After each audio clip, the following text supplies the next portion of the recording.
Olá, muito boa noite a você que acompanha o Santa Cruz Online. Nós continuamos com a nossa cobertura das eleições de 2018. Durante os últimos dias, tivemos várias entrevistas aqui nesse estúdio. Estivemos recebendo candidatos a deputado estadual, federal, candidato a governador. E vamos continuar nos próximos dias também com a ampla cobertura. Dessa vez, eu recebo e tenho aqui ao meu lado a presença do candidato Silvio Nascimento. Ele é candidato a deputado estadual pelo PSL. Candidato, boa noite. Um prazer recebê-lo aqui. Boa noite, Ney. Boa noite a todos que estão assistindo o Santa Cruz Online. O prazer é todo meu e já começo agradecendo a oportunidade dessa conversa e de esclarecimentos que possam ser feitos durante o programa. Candidato, você tem uma vida voltada para a comunicação. Foi apresentador de TV, publicitário, não lhe conheço na política, como tenho certeza que muitas pessoas não o conheceram assim. Foi que te levou a decidir agora, em 2018, lançar uma candidatura? Ney, por incrível que pareça, e coincidentemente, eu comecei a minha carreira na comunicação em 1988. Nós estamos em 2018, ou seja, 30 anos de comunicação. E o que me leva a entrar na política é justamente entender, achar, ter a certeza que o Brasil chegou no nível do aceitável. Hoje nós vivemos no Brasil índices de corrupção altíssimo, todo mundo aí vê nos noticiários, enquanto somos, num contraponto, um país numa carga tributária das mais altas do mundo. Vivemos hoje não só uma crise econômica e política, mas vivemos também uma crise moral. Hoje o professor, ele tem medo do aluno. Hoje o bandido está melhor aparelhado, melhor equipado do que a polícia. Hoje pautas que eu considero antifamília estão sendo cada vez mais divulgadas, colocadas na pauta do Congresso, como legalização das drogas, como legalização de aborto, temas que eu sou contra, temas que eu acho que a maioria da população brasileira é contra e que desafia a gente. Entendo que se o cidadão de bem não vai e invade a vida política, deixa apenas que a vida política invada a vida do cidadão de bem, a coisa vai desandar. Chegamos realmente no limite do aceitável. Coloquei a minha candidatura justamente como uma alternativa. Eu acho que a gente tem que criar essas alternativas para a população, para o eleitorado, para que ele não continue votando nos mesmos só porque só existem os mesmos. Tem que existir cidadão também na política. Quando eu falo cidadão, eu falo pessoas comuns, pessoas que, como eu, nunca pensaram em entrar na política. Muito pelo contrário, sabe, Ney? Não foram poucas as vezes que eu desestimulei colegas que falavam em entrar na política. O senhor nunca teve envolvimento, nenhuma aproximação com os políticos de Caruaru, não? Veja, envolvimento tive, mas envolvimento profissional, enquanto jornalista, enquanto publicitário. Mas enquanto militante de estar em palanque político? Não. Estar em palanque político, nunca estive. É a primeira vez que eu estou no palanque político e estou, acredito, no palanque certo. Estou no palanque de Jair Bolsonaro e não sou apoiado por nenhum outro político aqui em Pernambuco. Lembrando que durante a entrevista você pode mandar perguntas ao candidato Silvio Nascimento. Nós vamos estar passando aqui as perguntas. Nossa equipe de redação estará fazendo a seleção ao longo dessa entrevista. Candidato, eu não sei exatamente, o senhor me corrija se eu estiver errado, mas antes do senhor decidir por uma candidatura a deputado estadual, me parece que o senhor chegou a divulgar uma possibilidade de uma candidatura a governo. Foi fato? Não, o fato é que algumas pessoas ligadas aos grupos de direita colocaram essa possibilidade, mas nunca passou pela minha cabeça, nunca passou pela cabeça do meu partido a gente ter uma candidatura própria ao governo do Estado. Não é? Mas, assim, houve realmente essa divulgação nos grupos de WhatsApp, no Facebook, por aí vai, mas não era um fato, na verdade. Não era uma iniciativa sua? Não. Era um desejo de algumas pessoas que estão nos grupos de direita conosco. Mas não chegava a ser, como eu disse, não passava pela minha cabeça, nem pela cabeça do meu partido, uma candidatura própria, ou seja minha, ou seja de outra pessoa, ao governo do Estado nesse momento. Hoje, Ney, nós temos um objetivo, que é eleger Jair Messias Bolsonaro presidente do Brasil e prover a governabilidade que ele precisa, elegendo os seus deputados federais e também elegendo pessoas que estejam com essa mesma pauta nos estados, nas assembleias legislativas. O que é que te atrai, candidato, na essência do Poder Legislativo? Por que exatamente essa decisão para esse cargo? A possibilidade, Ney, de estar próximo à minha comunidade, a comunidade pernambucana, a sociedade pernambucana, interagindo com ela, sabendo das necessidades que existem para o povo pernambucano. Eu acho que Pernambuco já foi um estado muito pujante, precisa voltar a ser. Nós temos aqui, lá em Recife, na região metropolitana, nós temos o polo petroquímico, nós temos o polo gesseiro do Araripe, que hoje está em colapso, nós temos o polo de confecções do Agreste, aqui em Santa Cruz, Caruaru, Toritama e várias outras cidades desse entorno, e a gente sente que o poder público está cada vez mais afastado e olhando cada vez mais para a capital. Eu acho que a gente tem que ter hoje um olhar para o interior, um olhar para essas pessoas que são empreendedoras, que geram renda, que geram emprego, e que é aí onde eu quero trabalhar, é melhorar Pernambuco a partir do interior até a capital. E não fazer o contrário do que todos fazem, da capital para o interior. Eu acho que a força do interior tem que ser levada em conta. E é para isso que eu sou candidato pela nossa região. Deixa eu tentar entender um pouquinho a questão ideológica. O senhor se coloca, claro, como candidato de direita, o seu partido político hoje defende essa bandeira, junto com o Jair Bolsonaro, e segue toda uma verticalização. O senhor entende, não concordaria que essa direita, como é que eu posso dizer isso? Ela é muito direita, ela não chega perto de um extremismo de direita, não? Não, de forma nenhuma. Por exemplo, defender a vida e ser contra o aborto, defender o cidadão de bem, defender a polícia, ser contra a ideologia de gênero nas escolas, que o kit gay seja distribuído. Se isso for ser extremista, eu acho que nós somos. Mas eu acho que muito mais extremo é quando alguns políticos propõem o fim da família tradicional, é quando alguns políticos propõem o fim da vida logo no começo, como é o caso da legalização no aborto. Eu acho que extremo mesmo é quando você propõe legalizar drogas.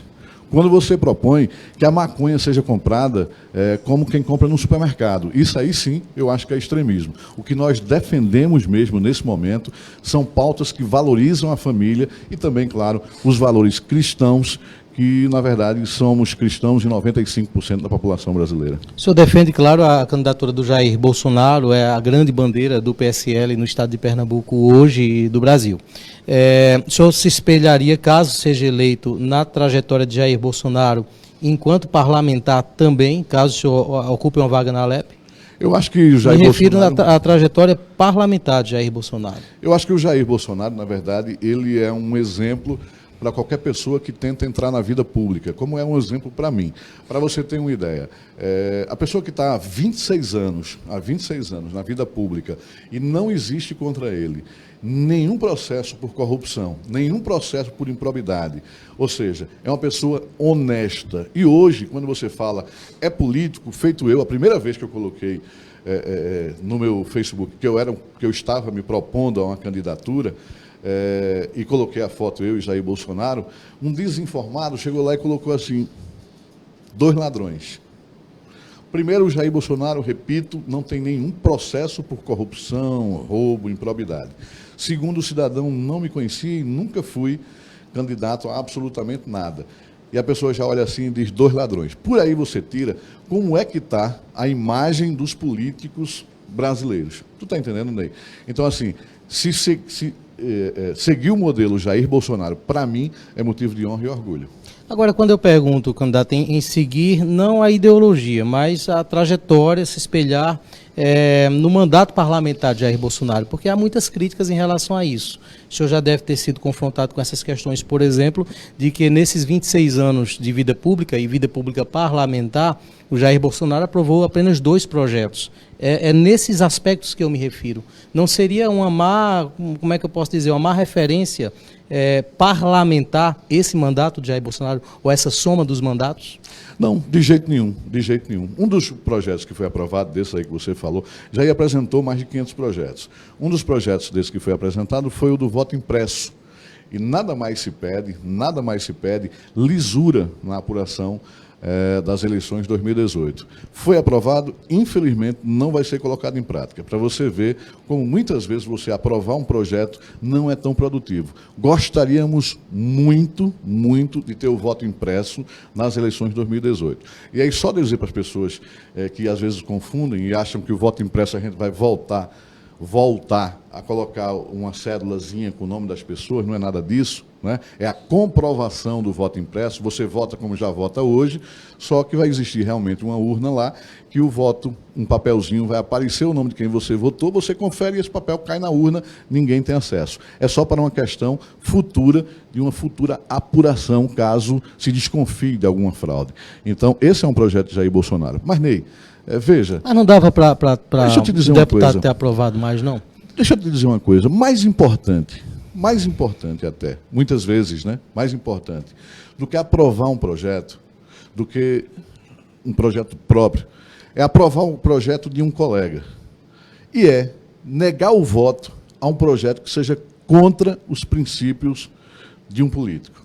E é isso que Jair Bolsonaro faz. Como político, veja lá a questão do kit gay, que ele votou contra, e tantas outras questões que ele votou contra. Então, o deputado não está lá meramente para apresentar projetos, não. E ele apresentou mais de 500 projetos. Teve 2 que foram aprovados, ótimo. Mas quantas pautas ele não deixou chegar ao brasileiro? A partir do momento que ele vota contra, ou quantas outras ele fez chegar ao brasileiro a partir do momento que ele vota a favor. Detalhe, votando com a consciência. Não é votando feito grande parte dos políticos que vota porque recebe propina. Está ali com mensalão para aprovar pautas do governo. Não é? Então, assim, tão importante quanto você apresentar um projeto é votar contra ou a favor de um projeto, mas desde que seja com a sua consciência. Uma pergunta do Lucas Andrade, ele diz o seguinte: Silvio, sabemos que a Alep é aparelhada ao governo do Estado.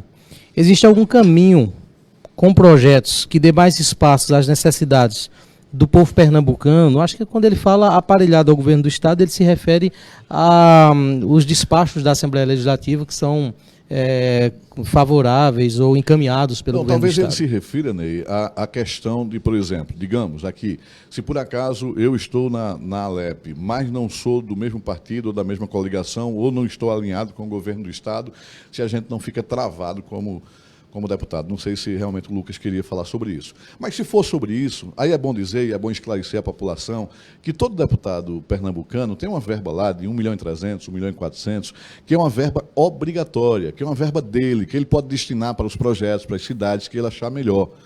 Está entendendo? Isso aí o governo não pode dizer não. São as emendas parlamentares. Ele aprova aquela emenda e aquela emenda tem que ir para lá, para aquele projeto, para aquela cidade, né? O que muitas vezes existe, né? Mais uma vez aqui, sem fazer acusação a absolutamente ninguém, mas é bom você saber do seu deputado aonde é que ele está colocando essa verba. Porque muitas vezes o que ocorre é que o deputado abre uma fundação, uma instituição ali que é laranja e destina já metade da verba para aquilo ali. E a outra metade é para festa de rua. E eu acho que muito mais necessário do festa de rua, que as necessidades da gente estão na saúde, na segurança, a gente sabe disso, que a segurança hoje é um item prioritário, é básico para a sociedade pernambucana, e na educação, na infraestrutura. Mas muitas vezes essas emendas particulares são focadas justamente nisso que eu estou dizendo, festas públicas, ou então algumas ONGs que eu pessoalmente desconfio. Como é que o senhor vai, candidato, então, lidar com a questão das emendas, o direcionamento das emendas, considerando o seguinte aspecto: embora o senhor esteja num colégio eleitoral considerável, que é a cidade de Caruaru, mas o senhor mesmo comentou em off aqui que é convidado a ir em várias cidades, então passa a impressão que a sua campanha é uma campanha pulverizada, que atende vários municípios, né, diferentes municípios. Como é que vai ser esse direcionamento? Olha, eu não quero ser o deputado estadual de Caruaru. Não quero ser só o deputado estadual de Santa Cruz, ou de Pesqueira, ou de Arco Verde, ou de Itabira e Bimirim. Eu quero ser o deputado estadual de Pernambuco. Com relação aos projetos que apresentarei projetos para o estado de Pernambuco. Vou defender pautas que são urgentes para o nosso estado. Com relação a essa verba, que é de cada um deputado, as emendas parlamentares, aí com certeza eu vou fazer uma avaliação passar pela peneira necessidade de cada cidade e investir o dinheiro de forma que dê realmente resultado, que traga resultado para a população. Aí seja em Santa Cruz, seja em Toritama, seja em Caruaru, seja em Arco Verde, seja onde for, desde que seja uma cidade pernambucana, vai ter o nosso apoio e a gente vai priorizar os projetos a partir da necessidade da lisura. Lembrando mais uma vez que você pode enviar as suas perguntas, deixe sua pergunta diretamente na página do Santa Cruz Online. Essa entrevista está sendo compartilhada também nas páginas do blog do Ney Lima e da Rádio Polo FM, mas as perguntas elas devem ser direcionadas especificamente para a página do Santa Cruz Online. Você pode continuar deixando sua mensagem, estaremos repassando ao candidato Silvio Nascimento. Candidato, o nosso portal Santa Cruz Online, ele é muito forte em Santa Cruz do Capibaribe e em 5 cidades que circulam Santa Cruz, Taquaritinga do Norte, Brejo da Madre de Deus. Quais são os problemas dessa região? Eu acho que assim, a gente tem que encarar essas cidades como polo, o polo de confecções do Agreste. Nós aqui, nós nessa região, vivemos basicamente a partir da confecção.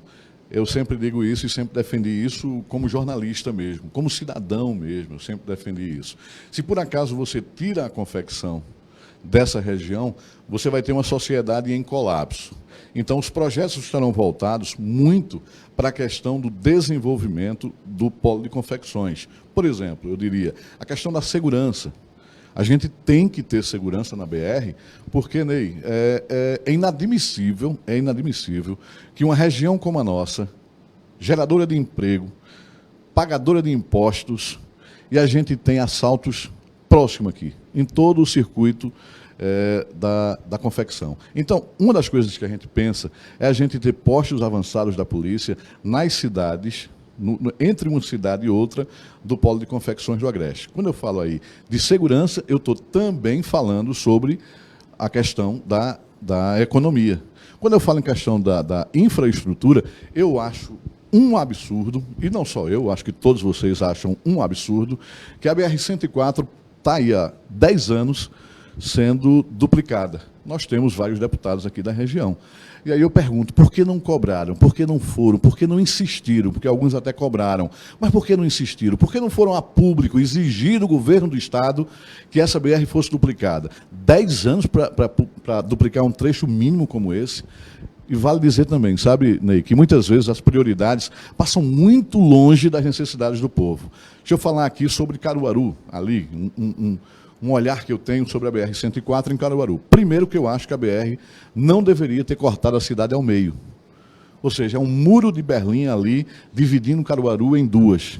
Nós temos ali essa BR. A BR, na verdade, deveria ter sido desviada da cidade, aquele trecho municipalizado, sendo construída ali uma avenida punjante, que trouxesse desenvolvimento, que melhorasse o fluxo de veículos na cidade, mas, infelizmente, não se levou isso em conta.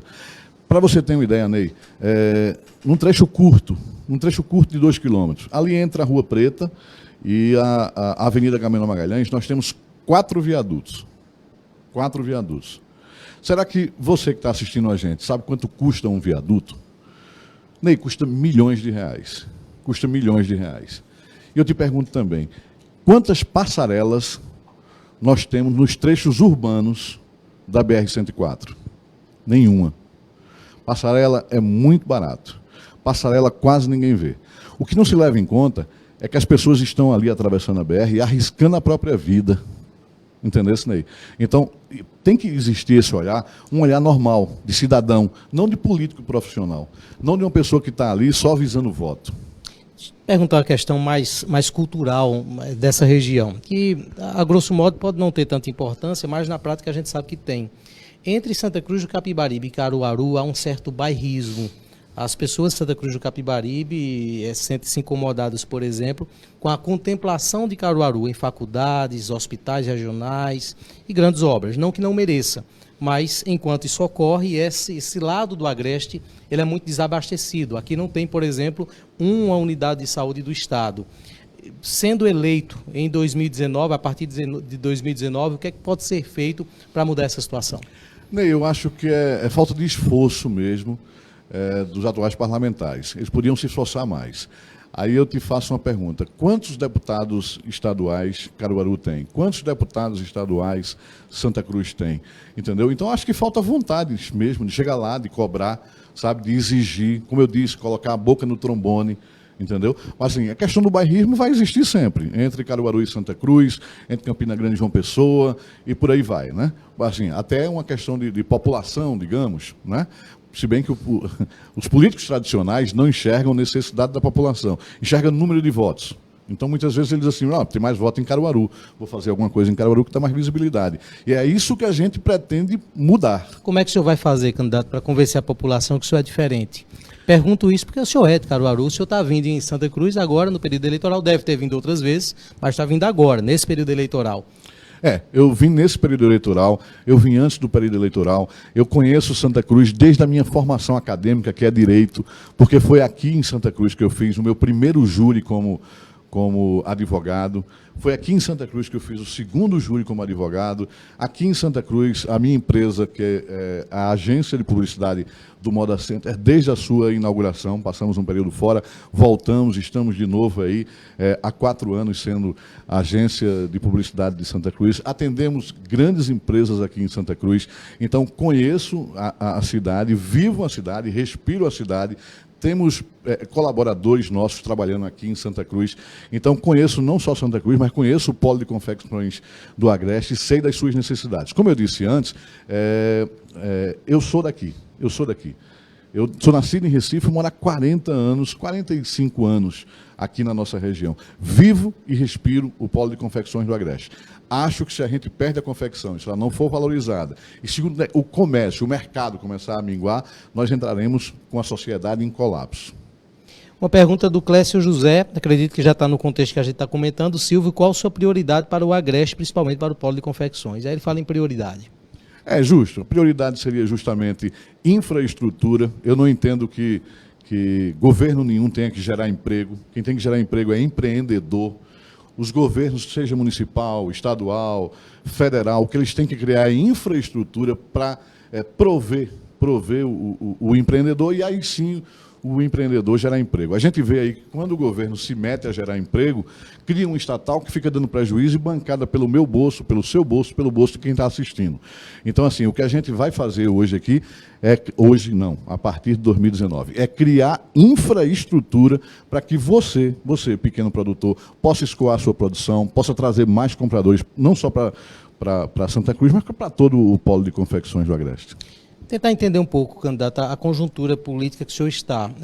O senhor apoia o candidato Jair Bolsonaro, e isso é muito evidente na sua campanha. Mas para o governador do estado, por exemplo, eu não consigo ver de forma tão fácil. Quem o senhor está apoiando nessa eleição? Olha, o PSL ele não tem candidato próprio ao governo do estado, não tem candidato próprio ao Senado. Eu estou, particularmente e pessoalmente, não como candidato, mas como cidadão, pesquisando alguns nomes que estão postos aí, para que no dia 7 eu possa votar. Claro que eu direi, aquelas pessoas que estão nos seguindo como candidato a deputado estadual, qual foi a escolha que eu fiz. Mas hoje eu não sei dizer exatamente. Estou realmente estudando alguns nomes para tomar uma decisão. Esses nomes vão ser divulgados ao longo da campanha? Vão, com certeza vão ser divulgados. E é o que eu sempre disse, assim, independente de coligação, independente de partido, eu acredito muito nas pessoas, acredito demais nas pessoas. Como eu vejo aqui essa gestão do Edilson em Toritama, que está fazendo uma excelente gestão em Toritama, está transformando a cidade, não é do meu partido, mas tem a minha admiração. Candidato, o senhor apoia também, claro, nesse caso, além do Jair Bolsonaro, de forma aberta, o candidato Luciano Bivar para deputado federal. A minha pergunta é a seguinte, também vou lhe dar a oportunidade de falar sobre isso, acredito que o senhor já deve ter sido questionado, ou será. O Luciano Bivar já foi um dirigente esportivo que já foi envolvido em algumas denúncias, tanto no futebol quanto na vida pública. Em 2012, por exemplo, ele chegou a ser réu em um processo por formação de quadrilha, na época era essa nomenclatura, quando se usava lá em Jaboatão dos Guararapes, a aparelhagem da Polícia Federal, os servidores usavam para espionar pessoas e obter escutas telefônicas. Como é que fica essa questão de defender o que o senhor defende, a transparência, mas está aliado a um candidato que já foi réu em um processo dessa natureza, dessa dimensão? Olha, Ney, eu entendo como um formado em direito, que eu não sou operador do direito, mas eu entendo que ninguém é culpado até prova em contrário. Luciano não foi condenado em nenhuma das instâncias, em nenhum desses processos. Mas não foi porque prescreveu o candidato, não exatamente pelo fato de ter sido absolvido. De uma forma ou de outra, ele não foi condenado. Se prescreveu, é por morosidade da justiça, mas a gente não tem um réu condenado. E aí eu posso dizer, de peito lavado, que eu estou defendendo uma pessoa que não é condenado em nenhuma instância. Né? Além do que, há uma gratidão para todos nós que somos do PSL, o fato do Luciano Bivar ter aberto as portas do PSL da forma que abriu para abrigar a candidatura de Jair Bolsonaro. Para você ter uma ideia, quando nós saímos lá, aquela ideia de ir para o Patriota, estava se pavimentando toda essa ideia de ir para o Patriota, e eu cheguei a ser o presidente estadual do Patriota em Pernambuco, que aí, por falta absoluta de confiança naquele partido, o Jair decidiu não mais ir. E nós, eu, Gilson Machado Neto, um outro grupo de amigos, ficamos extremamente preocupados. Como nós tínhamos aqui 2 presidentes nacionais de partidos, né? A Luciana, que completamente fora da ideologia que a gente imagina hoje para o Brasil e das pautas que a gente imagina, e tinha o Luciano Bivar. Então, nós procuramos o Luciano Bivar, que topou fazer uma conversa com o Jair. Jair veio a Pernambuco, veio a Recife, numa visita que eu diria não secreta, mas discreta. Colocamos todos os pingos nos is, e o Luciano Bivar praticamente não, ele entregou de fato o partido para Jair Bolsonaro. Inclusive, o Luciano só volta à presidência do partido em novembro, para você ter uma ideia do nível de confiança que o Luciano passou. Então, nós do PSL temos essa gratidão ao Luciano Bivar e apoio o Luciano. Acho que será um ótimo parlamentar, um ótimo deputado, inclusive com a causa que defende, uma causa econômica, que é o imposto único. Eu acho que é bom para todos nós. Candidato, vou reforçar um pouquinho a pergunta, porque o senhor falou, inclusive, entre os pontos que o senhor colocou, mais a questão do gesto político. Eu me refiro à questão pública. O senhor considera... Eu lhe falei. Não, o senhor citou um exemplo também, mas o gesto, por exemplo, do PSL, de ter convidado o Jair Bolsonaro para entregar esse partido, é um gesto político. O que eu pergunto é o seguinte: o senhor considera na figura do Luciano Bivar uma referência para essa nova política que o senhor defende? Eu considero um homem íntegro, considero um homem decente, é um empresário muito bem sucedido aqui em Pernambuco, um homem em Pernambuco não, no Brasil, um homem que gera empregos e um homem que, como ele disse, não foi condenado em nenhuma instância, em nenhum processo. Isso, para mim, já é suficiente para eu dizer assim: eu apoio Luciano Bivar. A partir do momento que ele fosse condenado em qualquer instância, imagina se fosse na segunda instância, né? Aí sim ele deveria estar num presídio, né? Como os políticos em segunda instância estão e devem permanecer. Mas um político que nunca foi condenado não pode ser, na verdade, excluído do grupo político, excluído da vida política, porque houve acusação, houve um processo e que, quer queira ou quer não existe uma condenação. Apoio Luciano Bivar. Candidato, deixa eu tratar um pouquinho sobre, para a gente chegando agora já próximo ao final da entrevista, sobre questões relacionadas a Santa Cruz de Capibaribe e região. Certo. Um dos problemas que nós temos muito grave é a água. Caruaru também tem, mas não nessa dimensão, porque nós temos décadas de racionamento. Como fazer para resolver esse problema, caso o senhor consiga chegar à Assembleia Legislativa? Eu acho que é esforço mesmo. Um projeto, ele vem da ideia, ele vem da iniciativa e finaliza com esforço. Eu acho que ideia para resolver os problemas do abastecimento aqui em Santa Cruz já existiram, iniciativa já existiu, inclusive da sociedade civil organizada, porque eu acompanhei, houve audiência pública, houve visita ao governo do Estado, houve conversas com a Compesa, mas o que falta agora é realmente esforço, dedicação, cobrança, sentar nessa pauta e dizer: vamos resolver. Não só aqui, como Caruaru, que está tentando resolver o problema de abastecimento d'água, mas existe um problema de distribuição d'água muito grande.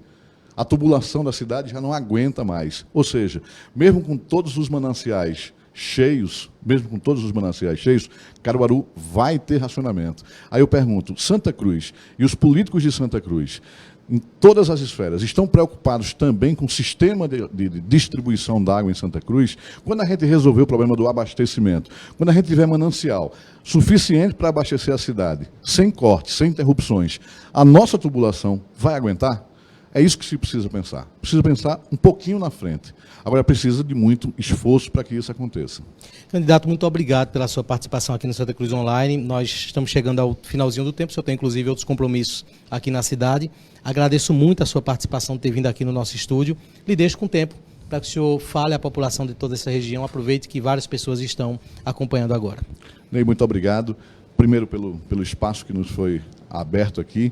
Gostaria de pedir a você, cidadão santacruzense, a você, eleitor daqui de Santa Cruz, vamos promover uma mudança real, não só para Santa Cruz, mas para o nosso estado, para o nosso país. A gente precisa renovar. O poder precisa ser renovado. A gestão, principalmente, precisa ser renovada. Não é verdade?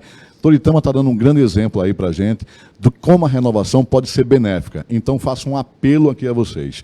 Renovem. Não deixem que Santa Cruz seja comandada pelas mesmas pessoas durante décadas. Pensem nisso. Só a renovação pode trazer alguma coisa de boa nesse momento. Então, fica o meu apelo aqui ao cidadão de Santa Cruz, ao eleitor de Santa Cruz, para renovar, para presidente, renovar para deputados estaduais e federais. E a gente conta com cada um de vocês. Muito obrigado. Obrigado a você, Ney.